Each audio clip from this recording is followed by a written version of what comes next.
Mula Hilaga hanggang Timugang bahagi, ramdam ang extreme weather conditions sa Italy. Sa Sicily, nananalasa ang wildfires kasunod ng ilang linggong record-breaking na temperatura. Inililikas na ang mga guests sa ilang resorts at tourist hotspots sa isla. Nagbabala naman ng mga otoridad dahil napapaligiran na ng apoy ang lungsod ng Palermo. Pansamantalang isinara sa air traffic ang Palermo Airport dahil umabot na sa airport parameter ang sunog. Subalit sa hilagang bahagi naman ng Italy, ramdam ang pananalasa ng malakas na bagyo. Dahil sa matinding bugso ng hangin, nabunot ang mga puno at natanggal ang mga bubong ng ilang gusali.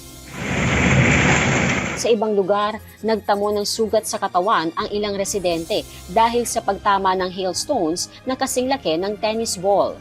May mga napinsala ring sasakyan at mga pananim. 2 tao ang naiulat na nasawi matapos madaganan ng puno sa Brescia City at Lissone. Sa buong magdamag, nakaranas ng matinding buhos ng ulan at malalakas na bugso ng hangin ang mga rehiyon ng Lombardy at Veneto. Ann Gonzalez, UNTV News and Rescue. Diyos ang aming sandigan, serbisyo publiko ang aming pinahahalagahan.